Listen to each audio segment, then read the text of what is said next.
नमस्कार दोस्तों, स्वागत है आपका मेरे YouTube चैनल जीएस प्लैनेट पर।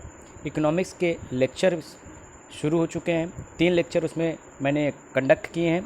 जिन्होंने अभी तक लेक्चर नहीं देखा है वो प्लेलिस्ट में जाके तीनों वीडियो को देख सकते हैं। आज एक नया टॉपिक शुरू करेंगे और ये वो भारतीय अर्थव्यवस्था यानी इंडियन इकोनॉमी का सबसे महत्वपूर्ण टॉपिक में से एक है। टॉपिक का नाम है राष्ट्रीय आय यानी नेशनल इनकम।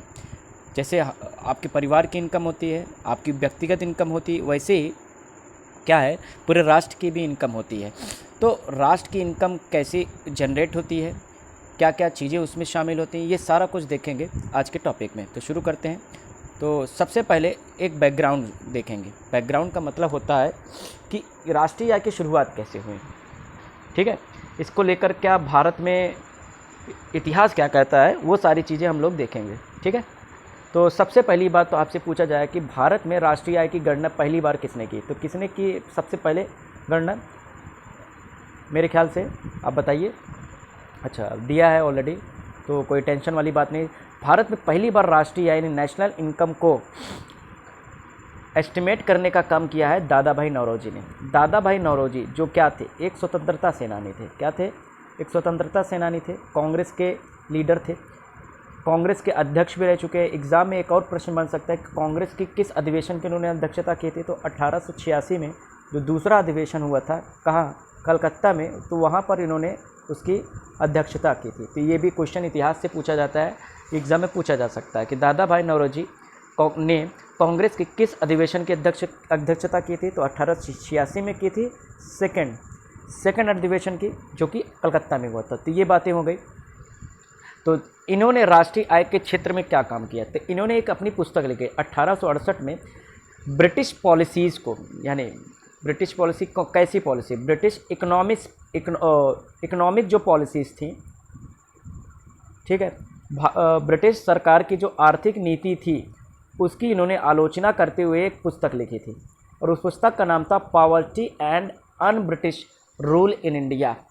पुस्तक का नाम कई बार एग्जाम में पूछा जा सकता है, what is the book written by Dadabhai Naoroji in national movement time. तो कब उन्होंने स्वतंत्रता संघर्ष के दौरान उन्होंने कौन सी पुस्तक लिखी, तो उसका नाम है poverty and un British rule in India. इसका मतलब क्या है, इस पुस्तक में उन्होंने भारत में ब्रिटिश शासन के दौरान जो पॉवर्टी जनरेट हुई है और जब भारत में ब्रिटिश नहीं थे उस समय, यानी अन ब्रिटिश रूल के दौरान भारत कितना अमीर हुआ करता था, इन दोनों का इन्होंने एक तुलनात्मक अध्ययन यानी कॉम्परेटिव स्टडी प्रस्तुत किया था। क्लियर है? तो पुस्तक का नाम याद होना चाहिए। पुस्तक का नाम क्या है? Poverty and un British rule in India, ठीक है। और इस किताब में पहली बार नौरोजी ने ड्रेन ऑफ वेल्थ थ्योरी प्रतिपादित किया था। He propounded the theory of drain of wealth. अब ड्रेन ऑफ वेल्थ का मतलब क्या होता है?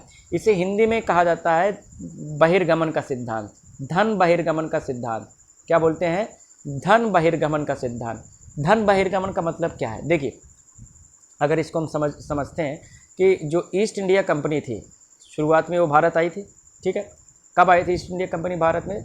1608 ईस्वी में आई थी, ऑफिशियली 1608 में आई थी। स्थापित कब हुई थी? 1600 ईस्वी में। तो ईस्ट इंडिया कंपनी कहाँ आई? इंडिया में आई, ठीक है। क्लियर? तो इंडिया में क्या करने आई थी? व्यापार करने आई थी भाई। तो व्यापार करने के कारण वो क्या करते थे, यहाँ से पैसा कमाते थे और कमाने के बाद वो क्या करते थे, सारा पैसा जो है वो अपने देश भेज देते थे। कहाँ भेज देते थे? इंडिया से पैसा कमा के इंग्लैंड भेज देते थे। तो भारत की संपत्ति धीरे धीरे वो खाली करते गए और अपनी इंग्लैंड की संपत्ति बनाते गए। तो ये जो धन बाहर गया, इसी को बोला गया ड्रेन ऑफ वेल्थ थ्योरी। क्या बोला गया? ड्रेन ऑफ वेल्थ थ्योरी, या इसे हिंदी में धन बहिर्गमन का सिद्धांत कहा गया। तो याद होना चाहिए, ये एग्जाम में पूछा जा सकता है, ठीक है। ड्रेन ऑफ वेल्थ थ्योरी से रिलेटेड ये पुस्तक थी। और इस पुस्तक के दौरान दादा भाई नौरोजी ने एक एस्टिमेट निकाला कि भैया इस समय प्रति व्यक्ति आय कितनी थी? 20 रुपये वार्षिक, एनुअल, यानी एक व्यक्ति औसतन 20 रुपया कमाता था प्रति व्यक्ति उस समय। तो बहुत ज़्यादा ये लो इनकम थी ब्रिटिश शासन के दौरान, क्योंकि ब्रिटिश शासन की जो नीतियाँ थी, इन्होंने भारत की अर्थव्यवस्था को पूरी तरह से खोखला कर दिया था, एकदम पूरी तरह से लचर अर्थव्यवस्था कर देती। इकोनॉमिक जो कंडीशन थी बहुत ही ज़्यादा पुअर थी, ठीक है। लेकिन इन्होंने जो ये गणना किया था उसका कोई साइंटिफिक एस्टिमेट नहीं दिया था। साइंटिफिक एस्टिमेट का मतलब होता है कोई वैज्ञानिक ढंग से उसकी प्रस्तुति नहीं की थी। उन्होंने एक रफ आइडिया दिया था कि भारत की प्रति व्यक्ति इनकम कितनी है, 20 रुपये वार्षिक। लेकिन अगर आपसे पूछा जाए भारत में प्रथम वैज्ञानिक गणना किसने की थी, फर्स्ट साइंटिफिक एस्टिमेट किसने किया था, तो उस व्यक्ति का नाम याद रखना चाहिए, VKRV राव। क्या, VKRV राव ने शुरू किया था। इन्होंने 1926 में 26 से लेकर 30 तक की भारतीय अर्थव्यवस्था का अध्ययन किया और उन्होंने बताया कि प्रति व्यक्ति आय 76 रुपये प्रति वर्ष है। समझ में आया, कितना है, 76 रुपये प्रति वर्ष, यानी 20 रुपये से लेकर 76 रुपये तक की प्रगति हुई थी। कब, 1926 से लेकर 1930 के बीच में। और उन्हें इस ये डेटा दिया था, कौन सी पुस्तक में दिया था, national income in British India. इनकी पुस्तक का नाम भी पूछ सकता है, क्या है, national income in British India. समझ में आ रहा है, national income in British India. तो क्या क्या हमने देखा, तो आपसे पूछा जाए कि भारत में पहली बार साइंटिफिक स्टडी किसने की थी नेशनल इनकम से संबंधित, तो किसने की थी, VKRV राव। और उन्होंने कब प्रस्तुत किया था, 1926 में। और भारत की प्रति व्यक्ति आय कितनी थी, 76 रुपये। ठीक है, बुक का नाम क्या था, national income in British India. Clear है, ये तो धीरे धीरे चीज़ें प्रगति हो रही थी। लेकिन अगर हम बात करें सरकार की तरफ से पहली बार नेशनल इनकम जैसी चीज़ को सीरियसली कब लिया गया, क्योंकि ये सब तो इंडिविजुअल एफर्ट्स थे, व्यक्तिगत रूप से प्रयास चल रहे थे। तो स्वतंत्रता के बाद 1949 में, कब, 1949 में राष्ट्रीय आय की गणना के लिए राष्ट्रीय आय समिति का गठन किया गया, जिसे इंग्लिश में बोला गया क्या, नेशनल इनकम कमेटी। क्या, नेशनल इनकम कमेटी। समझ में आया। तो इस समिति के अध्यक्ष कौन थे, PC महालनोबिस। ये एक बहुत बड़े सांख्यिकीविद थे, स्टैटिस्टिशियन थे। स्टैटिस्टिशियन का मतलब होता है सांख्यिकी, यानी गणना करने में ये महारत हासिल इनको थी। तो PC महालनोबिस जो कि सांख्यिकी के बहुत बड़े एक तरह से विद्वान थे, उनको इस आय समिति का अध्यक्ष बनाया गया। तो राष्ट्रीय आय समिति का काम क्या था, राष्ट्रीय आय समिति का काम था बच्चा कि भारत में जो नेशनल इनकम की गणना होगी उसका मॉडल क्या होगा, उसका मॉडल यानी कि उसका मेथड क्या होगा। क्योंकि दुनिया में राष्ट्रीय आय गणना के 3 तरीके हैं, एक प्रोडक्शन मेथड है, एक कंजम्पशन मेथड है और एक इनकम मेथड है। एक आय की गणना करें, उपभोग की गणना करें या प्रोडक्शन की गणना करें, तो इस कौन सी हमारी गणना का तरीका होगा।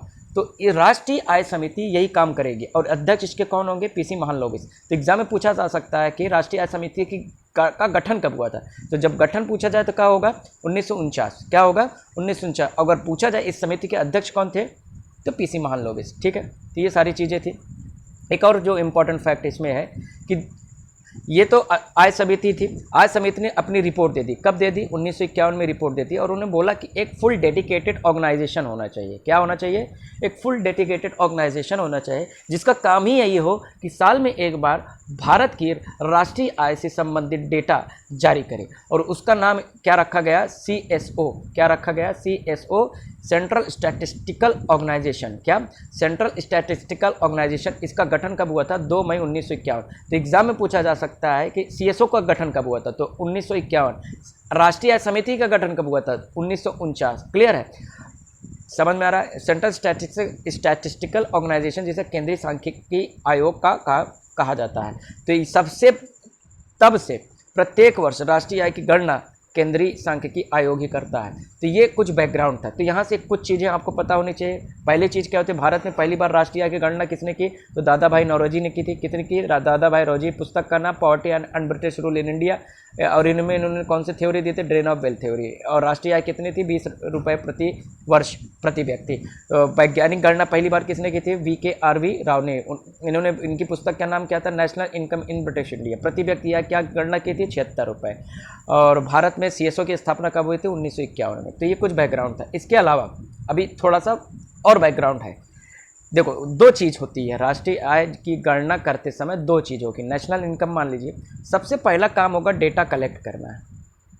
भाई डेटा कलेक्ट करें, फिर उसे डेटा को स्क्रूटिनाइज करके, उसका अध्ययन करके, उसमें त्रुटि को निकाल कर उसे पब्लिश करें।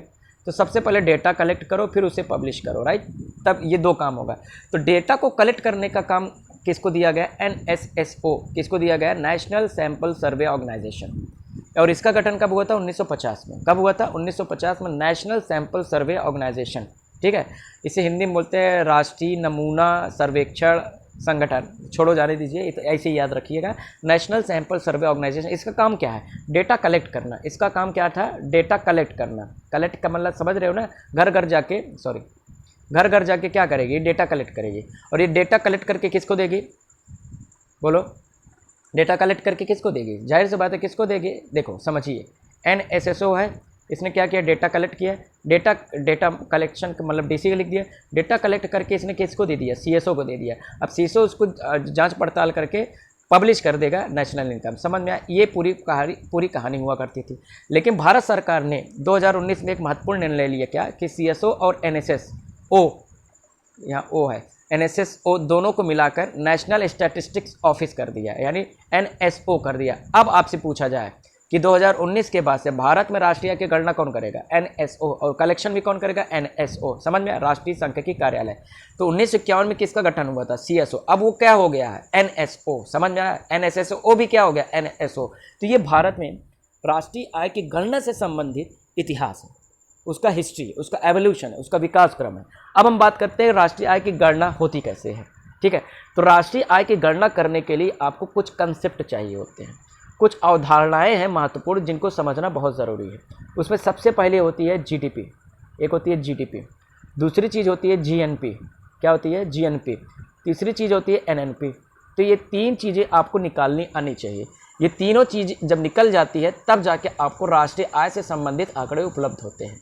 क्लियर है, तो इसमें सबसे महत्वपूर्ण क्या है, GDP, फिर GNP, फिर NNP। तो एक एक करके हम समझते हैं GDP, GNP और NNP को। तो सबसे पहले देखते हैं GDP।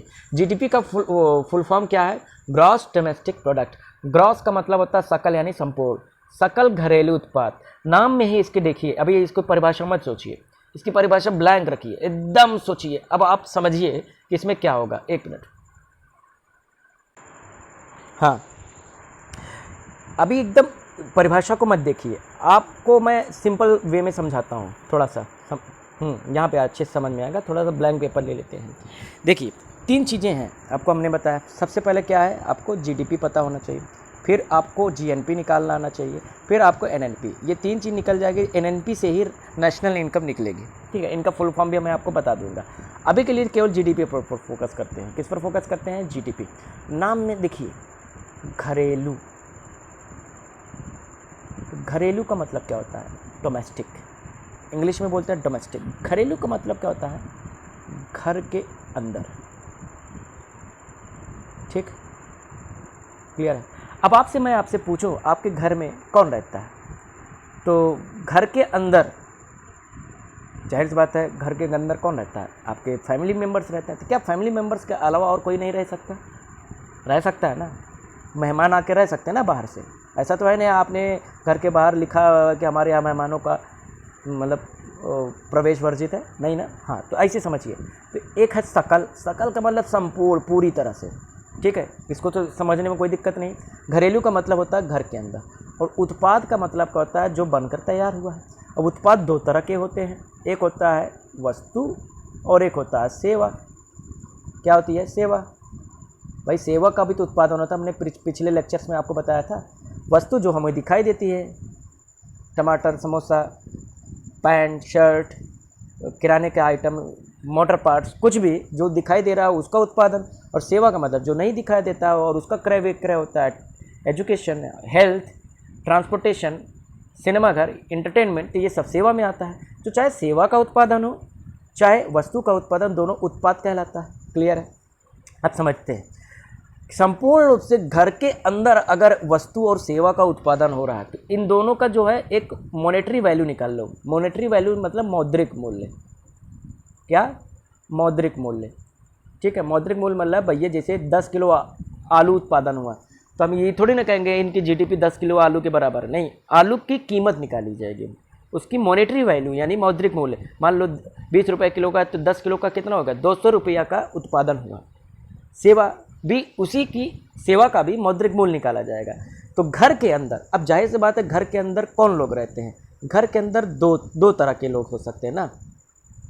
घर के अंदर भैया दो तरह के लोग होंगे, एक होंगे जो भारतीय होंगे और एक होंगे जो भारत के नहीं होंगे। तो घर के अंदर कौन है, भारतीय, ठीक, और विदेशी।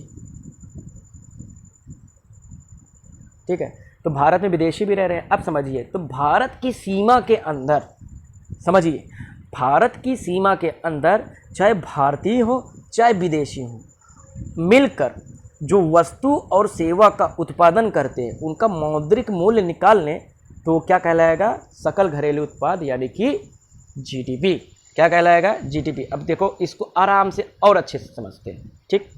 तो सबसे पहले क्या करेंगे, घर के अंदर, यानी कि घर के अंदर की बात कर रहे हैं यानी देश। देश के अंदर कौन?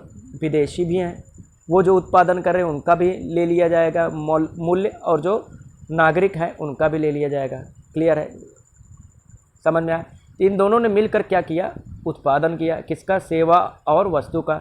इसका मूल्य निकाल लिया, वही क्या हो गया? Is equal to GDP. समझ में आ गया? तो जीडीपी के लिए क्या हो गया? देश की सीमा के अंदर विदेशी या नागरिकों के द्वारा उत्पादन किए गए वही सभी वस्तु एवं सेवाओं के मूल्य को जीडीपी कहते हैं। अब यहाँ पर एक प्रश्न बनता है, अगर मान लीजिए कोई भारतीय विदेश में है, मान लो ये कोई विदेश है, यहाँ पर कोई भारतीय है, तो क्या अगर वो वहाँ पर उत्पादन करता है तो क्या वो भारत की जीडीपी में आएगा? नहीं आएगा। क्यों? क्योंकि ये उस देश की जीडीपी में जाएगा। जैसे विदेशी भारत में रहकर भारत की जीडीपी में कंट्रीब्यूट कर रहे हैं, वैसे हमारे भारतीय विदेशों में रहकर वहाँ की जीडीपी में कंट्रीब्यूट कर रहे हैं, तो वो हमारी जीडीपी में नहीं आएगा, उस देश की जीडीपी जाएगा। आई होप क्लियर हुआ होगा। अब हम परिभाषा को देख लेते हैं। अब आपको परिभाषा एकदम मक्खन से समझ में आ जाएगी।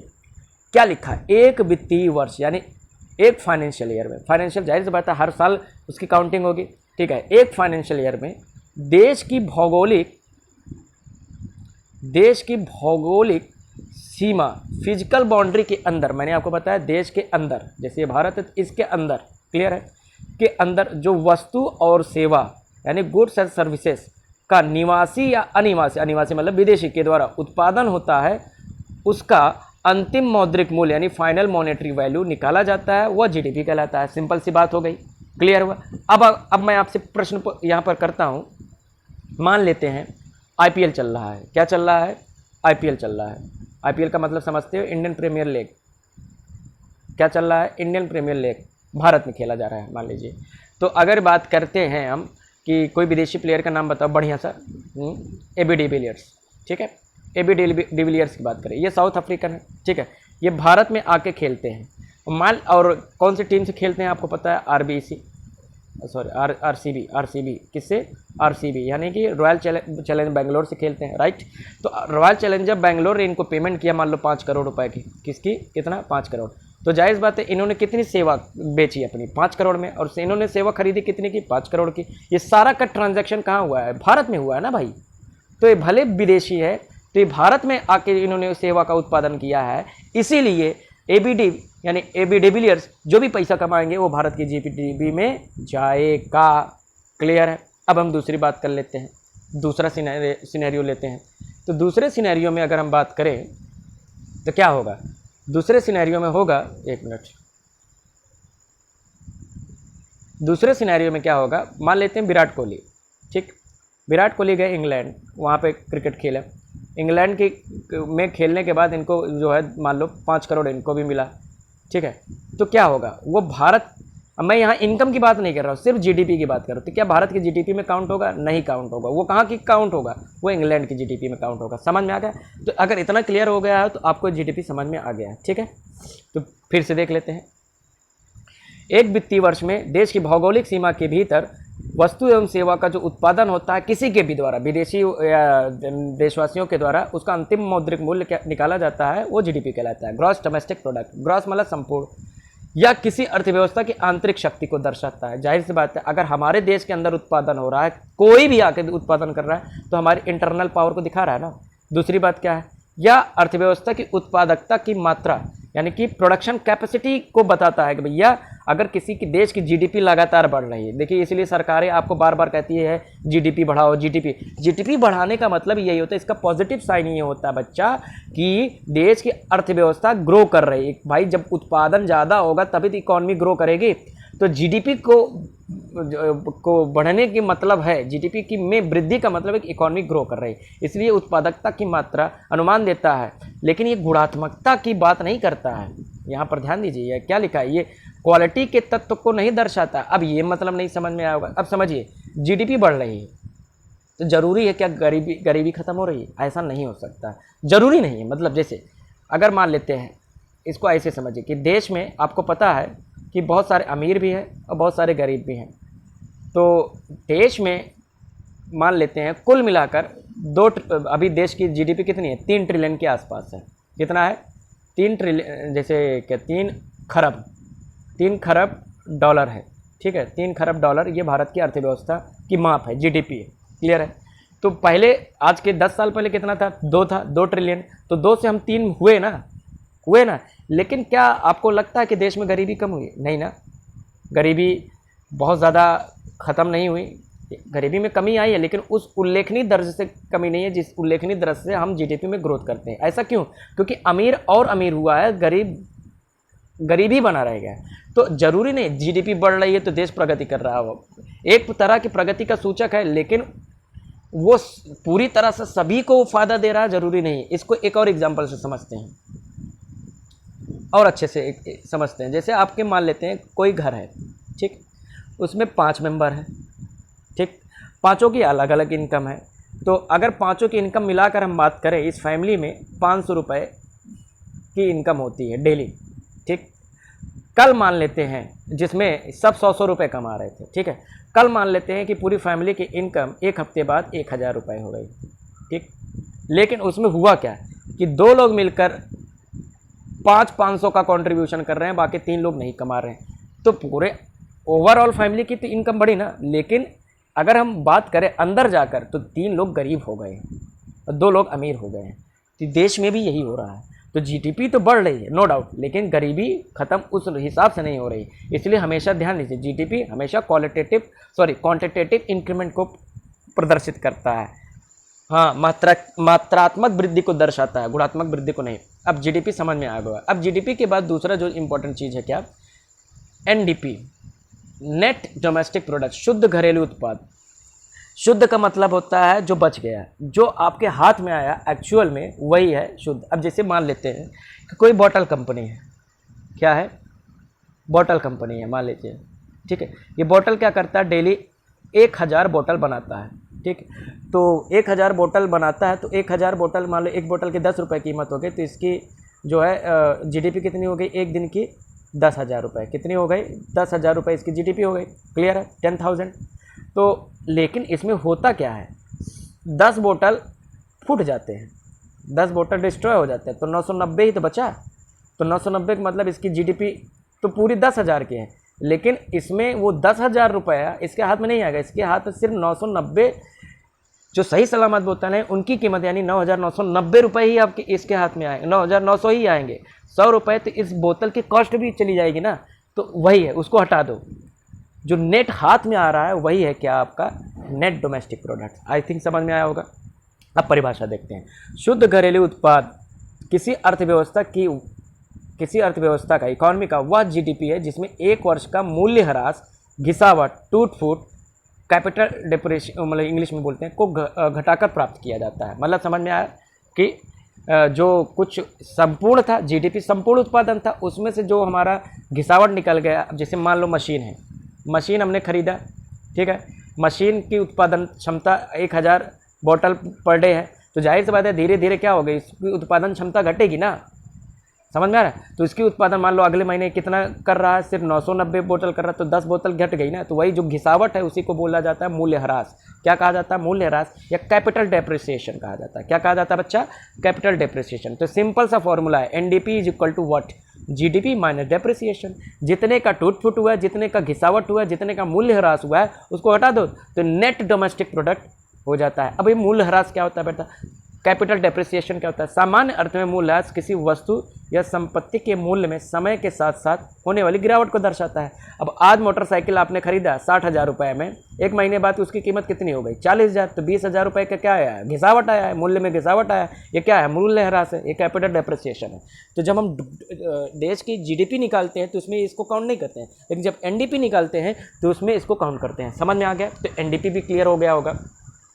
अब हम बात करते हैं क्या? अगला ग्रॉस नेशनल प्रोडक्ट, जीएनपी की बात करते हैं। ग्रॉस नेशनल प्रोडक्ट, सकल राष्ट्रीय उत्पाद। यहाँ पर एक वर्ड है, ध्यान दीजिएगा, राष्ट्रीय। तो समझिए, अब इसका परिभाषा देखिए, एक वित्तीय वर्ष में देश के नागरिकों के द्वारा, यहाँ वर्ड ध्यान दीजिएगा, नागरिक है इसीलिए हाईलाइट किया है, नागरिकों के द्वारा देश के भीतर या बाहर जीडीपी में क्या था, सिर्फ देश के भीतर था, भौतिक सीमा के अंदर था, ये बाहर भी को भी इंक्लूड कर रहा है। उत्पादित किए हुए सभी वस्तुओं एवं सेवाओं के अंतिम मूल्य के योग को उस देश का जीएनपी कहा जाता है। अब यहाँ पर थोड़ा सा समझते हैं कि जीडीपी और जीएनपी में मुख्य अंतर क्या रह गया। एक तरफ जीडीपी लिख देते हैं, ठीक है, और एक तरफ मान लेते हैं, लिख देते हैं क्या, जीएनपी। क्या लिख दिया, जीएनपी। तो इसका अंतर देखते हैं। तो दोनों में अंतर क्या है, जीडीपी देश के अंदर है, उत्पादन सब कुछ देश के अंदर होगा, और ये क्या होगा, अंदर प्लस बाहर दोनों जगह, अंदर प्लस बाहर दोनों में जो उत्पादन होगा, ये देश के अंदर होता तो है, लेकिन क्या होता है, इसमें विदेशी भी शामिल है, विदेशी प्लस नागरिक। यहाँ पर विदेशी नहीं शामिल है, यहाँ सिर्फ नागरिक हैं। समझ में आया। अब जाहिर बात है, नागरिक जो हमारे भारतीय वो सिर्फ भारत के अंदर नहीं रह रहे हैं, वो भारत के बाहर भी रह रहे हैं। अब समझिए, तो जीएनपी में क्या होगा, अब इसे समझिए, जीएनपी में क्या शामिल होगा, जो जीडीपी था, ठीक, जीडीपी में क्या शामिल था, विदेशी वाला था ना, तो विदेशी वाला यानी हमारा ये एक्सपोर्ट था। क्या था, एक्सपोर्ट, हटा दो, ठीक है। और जो बाहर जो भारतीय रह रहे थे, जो इंग्लैंड में रह रहे थे, इंग्लैंड के जीडीपी में कंट्रीब्यूट कर रहे थे, उसको भारत में ला देते हैं, उसको हम क्या बोलते थे, इंपोर्ट। समझ में आ गया। तो एक्सपोर्ट और इंपोर्ट दोनों को माइनस कर, दोनों का अंतर ले लेते हैं और उस अंतर को जीडीपी में जोड़ देते हैं, तो क्या बन जाएगा, जीएनपी। क्या बन जाएगा, जीएनपी। अब समझ में आ गया, क्लियर हुआ। यानी कि अब हमने क्या बोला, जीडीपी में क्या था, विदेशियों का शामिल था, उसको हटा दिया भाई, और भारतीयों का शामिल नहीं था, उसको जोड़ दिया, तो क्या हो गया, जीएनपी आ गया। समझ में आ गया, होपफुली क्लियर हुआ होगा। अब जीएनपी की परिभाषा देखते हैं फिर से। अब आपको समझ में आ गया कि एक वित्तीय वर्ष में देश के नागरिकों के द्वारा देश के भीतर या बाहर, समझ में आ गया, उत्पादित किए गए सभी वस्तुओं एवं सेवाओं के मूल्य के अंतिम योग को उस देश का जीएनपी कहा जाता है। ध्यान दीजिए अगली लाइन, इसे प्राप्त करने के लिए देश की जीडीपी में विदेशियों द्वारा किए गए उत्पादन के मूल्य को घटा दिया जाता है। जाहिर सी बात है, वो अपने देश लेके जाएंगे, ठीक, जबकि विदेशों में रह रहे भारतीयों के द्वारा किए गए उत्पादन के मूल्य को जोड़ दिया जाता है। सिंपल है। तो यहाँ पर क्या होगा, GNP is equal to GDP plus X minus M. X क्या है भैया, एक्सपोर्ट है, जो हमने एक्सपोर्ट किया था, और एम क्या है, जो इम्पोर्ट है, यानी आयात निर्यात है वो। अच्छा, जब एक्स माइनस एम जो करते हैं, इसको हम लोग क्या बोलते हैं, net factor income abroad. Net factor income abroad को हिंदी में बोलते हैं विदेशों से प्राप्त शुद्ध लाभांश। प्राप्त क्या किया, शुद्ध। भाई मान लीजिए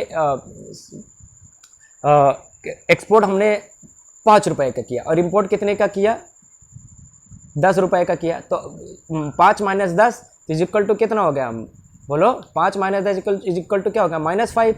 तो जीडीपी -5 हो जाएगा, जीएनपी हो जाएगा। तो इसीलिए जीएनपी क्या है, जीडीपी प्लस एनएफआईए भी बोलते हैं। समझ में आ गया, ठीक है।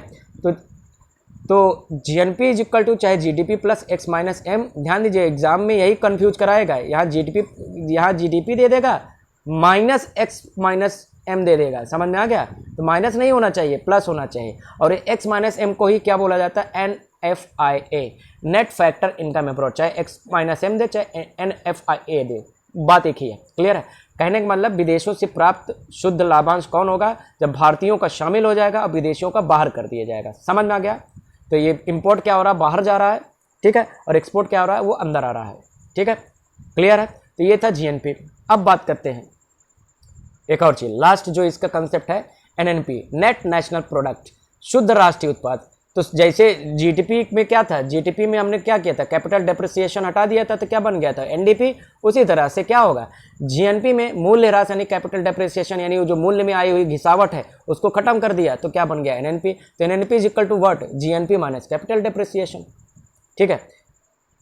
NNP is what, GNP minus capital depreciation. या इसको ऐसे भी तो लिख सकते हैं, GDP plus NFIA minus capital depreciation. क्यों, क्योंकि जीएनपी इज इक्वल टू यही ना, जीडीपी प्लस एनएफआईए। तो चाहे ये फॉर्मूला आपसे पूछा जाए, चाहे ये फॉर्मूला पूछा जाए, दोनों याद रखिएगा। क्लियर है। अच्छा, एक और इंपॉर्टेंट बात, हमने क्या निकाल लिया, हमने निकाला जीडीपी। हमने क्या क्या निकाल लिया, सबसे पहले निकाला जीडीपी, फिर निकाला एनडीपी, फिर निकाला जीएनपी, फिर निकाला एनएनपी। रिवाइज करा, जीडीपी क्या, कुल उत्पादन, कुल उत्पादन, चाहे भारतीय हो चाहे विदेशी हो, कहाँ, भारत के अंदर, ठीक है। जीएनपी क्या है? कुल उत्पादन भारतीयों के द्वारा भारत में और भारतीयों के द्वारा विदेशों में माइनस विदेशियों के द्वारा भारत में, तो ये जीएनपी हो गया। और जीएनपी में कैपिटल डेप्रिसिएशन हटा दिया है, एनएनपी मिल गया। जीडीपी में कैपिटल डेप्रिसिएशन हटा दिया, एनडीपी मिल गया। समझ में आ गया? हाँ, तो आइडियली क्या होना चाहिए? आदर्श रूप में जो एनएनपी हमने प्राप्त किया है इसमें कोई त्रुटि नजर नहीं आ रहा है, इसी को राष्ट्रीय इनकम मान लेना चाहिए, लेकिन ऐसा नहीं है। एनएनपी भी राष्ट्रीय इनकम नहीं है, लेकिन जो राष्ट्रीय इनकम है इसी से निकलेगी। तो अब यहाँ पर नोट करिए, देखो यहाँ पर बहुत इंपॉर्टेंट लाइन लिखे है, उपयुक्त एनएनपी की जो गणना की गई है यानी कैलकुलेशन की गई है, ये बाजार कीमतों पर है, मार्केट वैल्यू पर है। मार्केट वैल्यू का मतलब समझ रहे हैं? जैसे आलू था, ठीक है, 2020 में कितने का था? 20 रुपये किलो, ठीक है। अब 2021 में कितने का है? 25 रुपये किलो। समझ में आया? यानी महंगाई बढ़ गई है। क्लियर है? तो जब जाहिर बात है 20 रुपये काउंट किया गया था जीडीपी में, फिर से समझते हैं इसको, ब्लैंक वाले पे लेके चलते हैं। जैसे हम बात कर रहे हैं आलू, आलू 2020 में कितने का है?